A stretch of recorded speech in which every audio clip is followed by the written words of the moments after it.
I never planned on becoming the sort of person who writes reports like this. But when the site director, Dr. Harper, was sent on assignment, I was appointed to perform his duties, temporarily, of course. I thought it would be at most a few meetings, paperwork review, and a ton of bureaucracy. Then the stairs showed up. Our local grid radars recorded a short but anomalous spike of electromagnetic noise in the protected clearing beyond Henley. MTF Gamma 5 arrived first.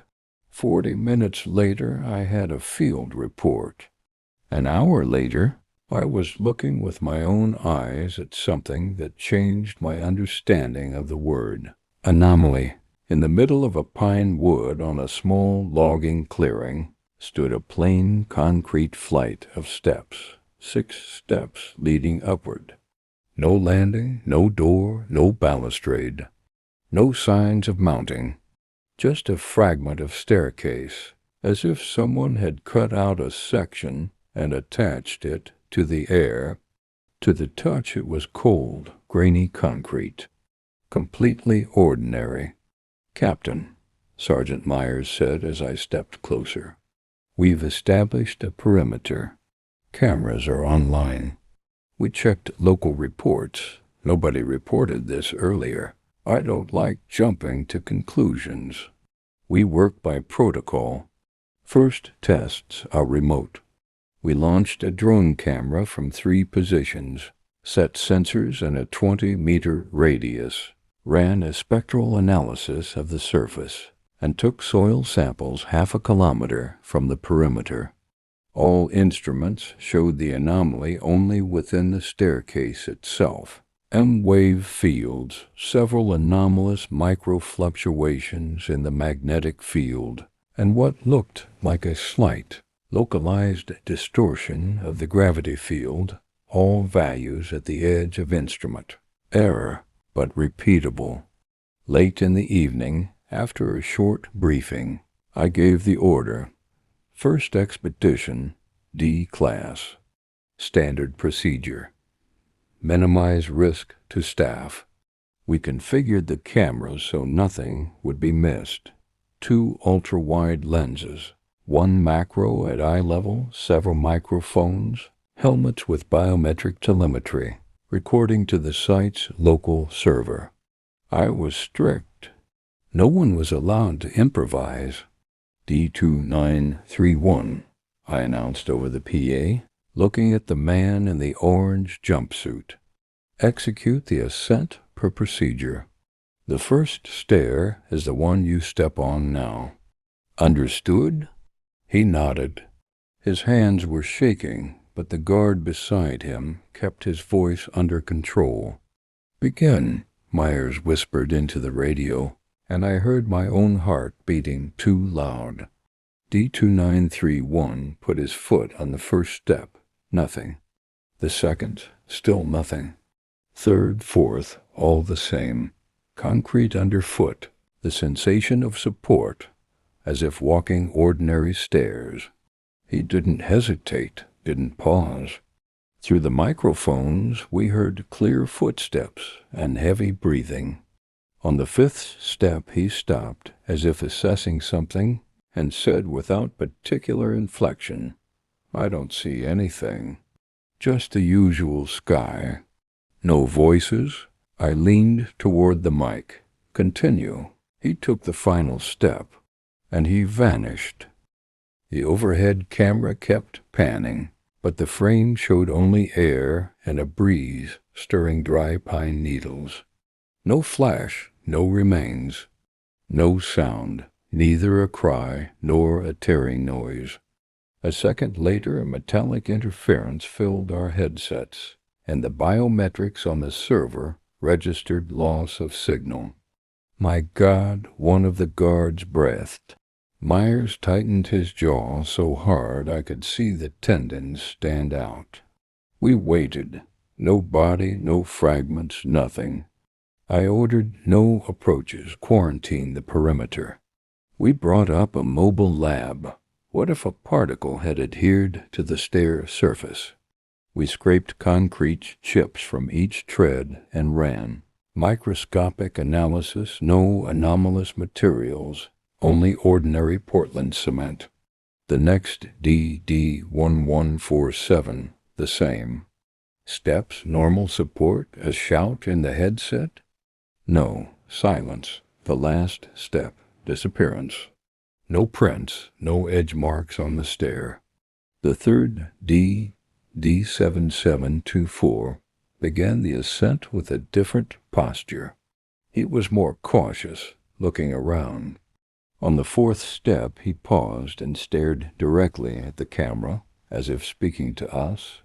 He said clearly, without tremor, "Nothing's happening. No noises, no lights. I see the same as here. Just ordinary stairs."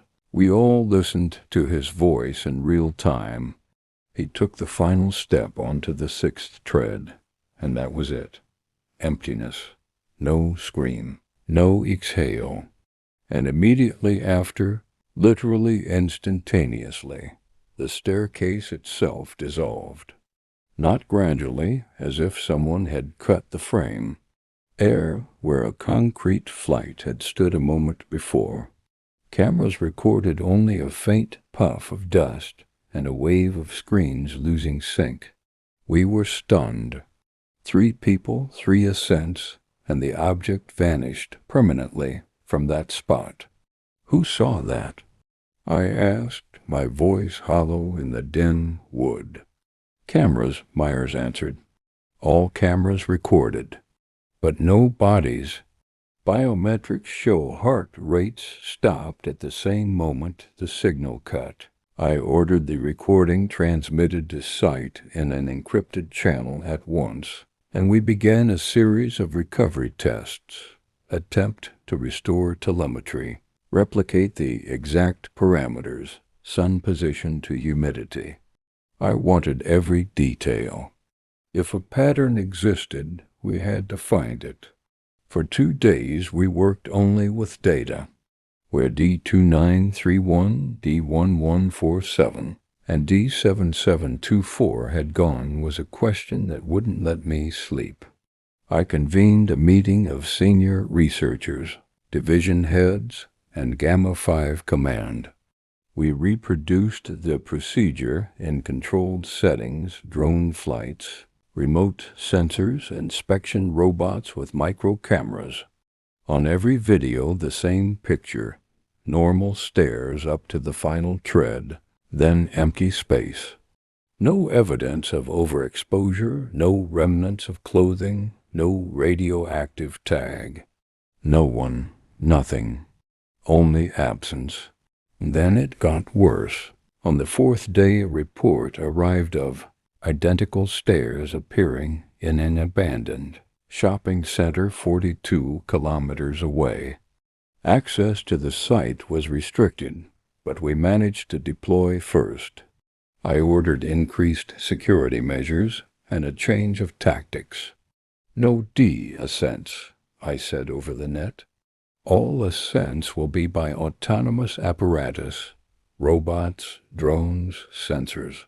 Only after that will we consider human expeditions.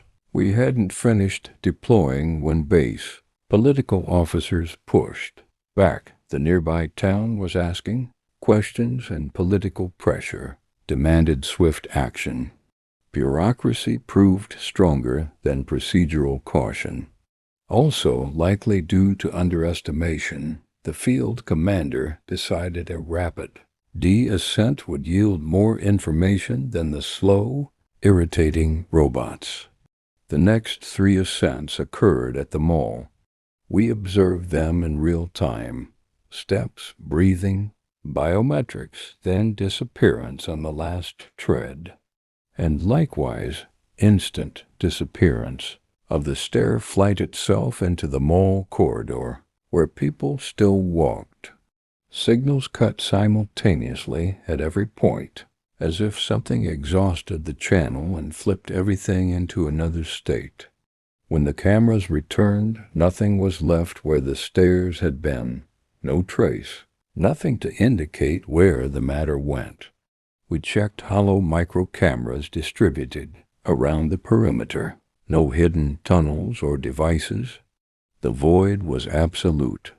What sticks with me are a few frames I can't wash from my mind. The third D's eyes in those last seconds, calm and unreadable, as if he'd seen something indescribably ordinary, and that ordinariness made it lethally dangerous. I woke in the middle of the night and wrote this down. If the staircase disappears only after 3 people are led out of our measurement, that could imply one of 2 horrible scenarios. Either the stairs act as a key, and that transfer frequency needs 3 activations, or they collect sets of 3 and then vanish to manifest elsewhere, where the procedure repeats. That would be a terrible pattern, because in that case the pace of disappearances is controlled not by us but by whatever governs the object. So I ordered, from now on, no D expeditions without my direct approval. All future manifestations, robots, and remote devices only under guard. Society must be protected, but we already knew that was only a reprieve. I left this segment of the report in an encrypted file and called Dr. Harper. But the VIP line filled with static, he replied. Avoid human ascents. Gather data. Let me return. I told him he'd return later. He said he had no choice, and the line dropped. That first day gave us very little. 3 people gone, the stairs gone, recordings in hand, and the unsettling sense that we were now watching something that dictates the rules. All the tools and protocols that normally grant us time and confidence felt useless in the face of a simple fact. The final step, and the person is gone. I know this portion of the narrative reads cold, like a technical report. But to me it was the beginning of a waking nightmare in which every decision we made carried the weight of loss. I bore responsibility for those we sent forward. Every operation is a choice, and now I must decide what matters more, knowledge or life.